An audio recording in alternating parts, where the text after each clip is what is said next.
she wanted him was to fill her part of the garden. She wanted to fulfill her part of the garden. She wanted to do her thing. And then she realized that like that was over and what is going on? That's what I'm trying to figure out. I think you should go see it. It's not even funny. Yeah. I think you should totally go next door and be like, what are you doing?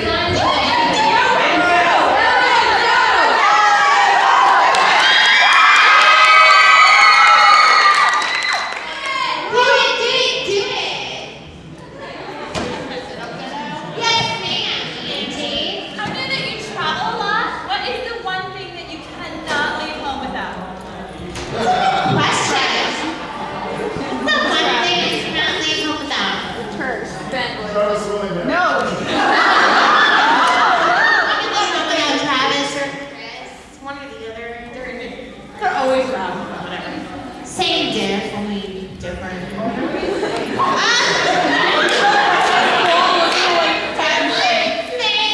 The one thing I can't think about is my passport, because I want a GTFO, dude. I'm like, passport? I'm good. All over the world? Yeah.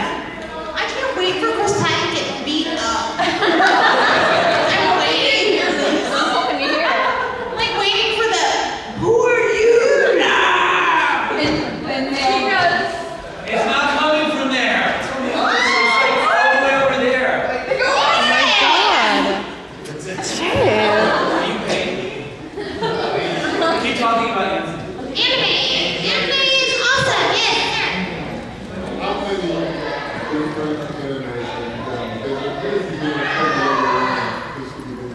I know that the last time I counted was with Mari Ujima. I did a commentary with her from across, and I had done over 100. So I'm thinking at this point we're pretty much close You've to done 200. more than I have, and I've done 145. He's done 145, and I've done more than him. I do high in Excel, so I know.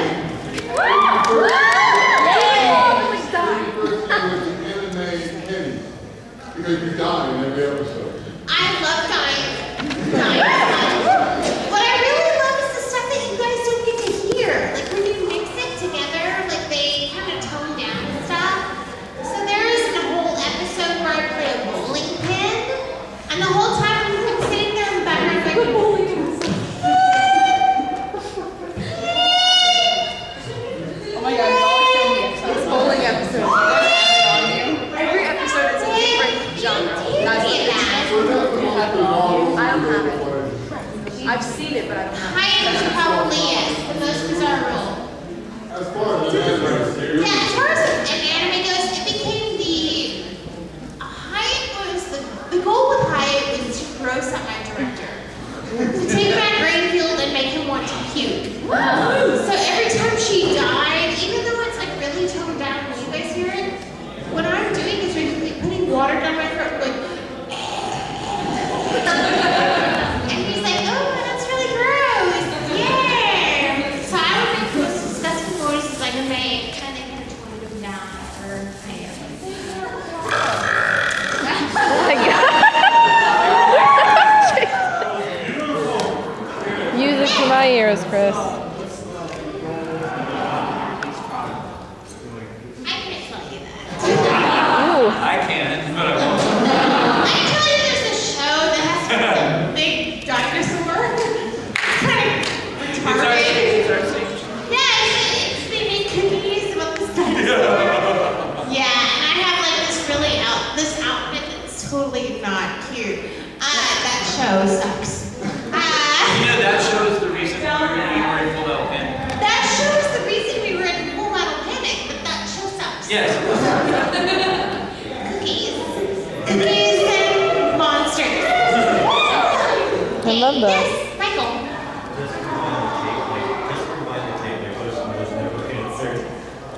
What was that Spanish line from school? Spanish line. Oh my god, there's been so many. Spanish line from School Rumble. Yeah, which one? 9 times out of 10, Rita is from Honduras, and I'm from Galicia. Spanish.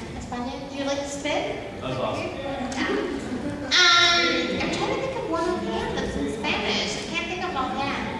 She spends a lot of time yelling in an accent. That's pretty much all I do. I think of anything offhand. A lot of yelling in accents. Which is fun. You can't remember one line you said in Spanish? In Spanish, no, because we spent so many times, like there were so many times that like, you don't understand because tú eres un gringo. Y por eso, she called you out. That's okay, she likes to date the gringos. I'm just saying that like when you speak Spanish, you'll forget. Like what is in Spanish and what is in English. It's like when I speak German. Yeah, totally. Each person, Christopher Ben. Yeah, what? Yeah. What is your question, sweetie? I have two. One, out of all the world Sakura has visited, which was your favorite? That's a good Disney question. World. We just finished the second season, which is kind of crazy because I was like, oh, there's a whole other season of crazy feather action. That's what she said. Okay, the world where Sakura and Shaoran finally get together and do it, that's my favorite. It hasn't happened yet, but I'm just saying. The world where Sakura and Shaoran finally get together and go, I love you, Shaoran. I love you, Sakura.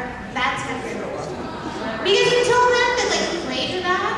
Like even the last, we just finished the second season of Tsubasa, and I'm like, Shaoran. And he's like, Sakura, princess. I'm like, just do it.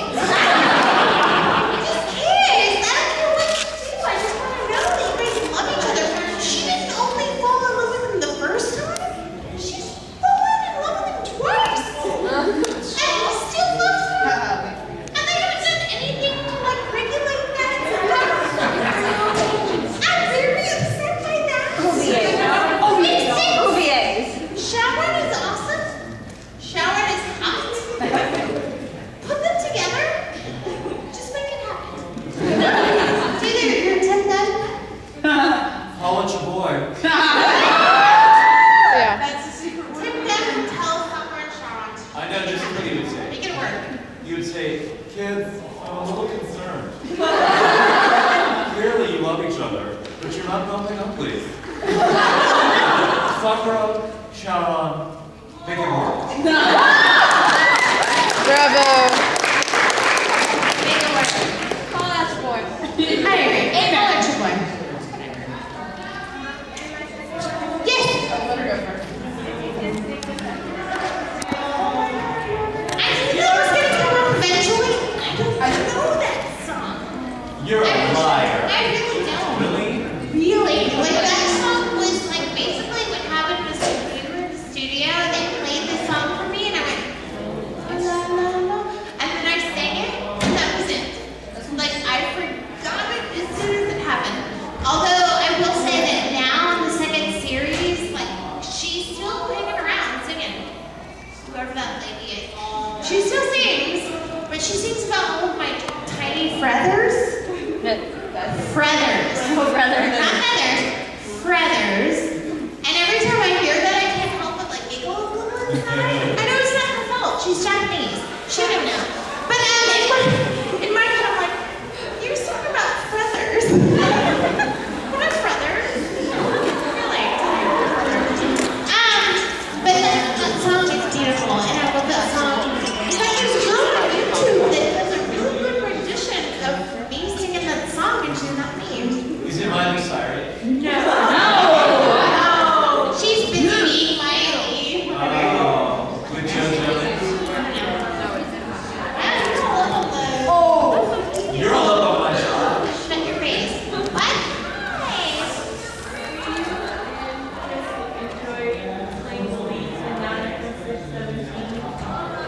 You know, it was like that was disturbing. Why was that disturbing? Because it was like you were my little stupid feeble-minded girlfriend. And like, That was once the case. Kidding. you weren't feeble-minded. Never. Be one. Oh, that was a cute show. Yeah. It was a cute show. For those of you that don't know, Nautical 617 was about a girl that is 17, very serious about school, very serious about the guy that she likes, okay, who's also her best friend. She gets hit upside the head, and all of a sudden she thinks she's 6. So I spent a good majority of Nautical 617 playing 6, playing 17, as the name would suggest. Whatever. So it was fun, but at the same time, I could see that like Monica 6 and Monica 17 were two totally different people. And I think that's why Benji totally attached onto the 6-year-old Monica. Not because she was underage. We're not playing that game. I know it's late, but we're not playing that game. I think Benji attached to the 6-year-old Monica because she had this like zest for life. He wanted to take care of her. Yeah, he wanted to take care of her. He wanted to have this girl that was like ready to do anything. And then Nautical 17 was like, I just want to study for tests, and I don't care about life. You know, life or whatever. So it was an interesting show because I got to play 2 totally different characters. And Chris did too, as a result, because he had to like, Relate differently. relate to each one differently. Okay, I gotta ask, what was going on with the spiral commentary? Because that was the funniest thing I've ever Which seen. one? The last episode one with like all the Blade children locked in the booth. That was so funny. I could not help but laugh. Something about like you with bad grammar and the punk rock or something. It was I'm sure. It was really, really funny. I'm just going to say that. You guys were so funny in that. There were so many commentaries. Like, there's many times that you'll work on a show, and at the end of the show, they'll be like, hey, everyone should do this commentary. You're going to come in with someone so that you don't know. You're going to do a commentary. I'm like, okay, yeah. Probably the best example of that was for college. Yay! There was a commentary with Chris Kaysen and I. And the first time we did the commentary, we thought we were so smart. We were like, oh, look, it's Babbitt. He's got a heart on his shirt. He's got a heart on. And we made all these horrible jokes, and they were like, you couldn't do that because it's coded on, it's rated PG. So they made us go back and redo it. So we were like, hey, remember that time you made that joke about the heart on? Yeah. So, yeah, it's kind of weird doing commentaries. It's fun, but at the same time, it's kind of weird. Yeah? Yeah? Yes. How do you like to talk about shit chat? Oh my god. I like working on sometimes. I get to be like a racist bitch. Which is horrible, but so funny. I get to make fun of everybody in that show because not only am I in Shinchan, but I'm like the girl that thinks she's better than everybody else in Shinchan. So, like, the regular jokes aren't even good enough for I. She's gonna take those regular jokes and take them once. She's bad, but it's hilarious. We had so much fun working on the show. You worked on Shinchan. It was fun. It was so much fun. Yeah. Nothing on that show was not for me. Yeah. Woot. Anybody else? Yes, sir. What is the question that you hate to answer the most at class? How did you make that little sound? And I'll be honest with you guys, it was totally an accident. I didn't mean to be a voice actor. I never once set out. I had a huge crush on the Black Lion when I was in the 3rd grade. Did I know he was a part of Ultron or part of the Japanese? No, I didn't know. I just thought he was cute. I really didn't know. He's really cute. So, like now, as an adult, being a part of this industry and having people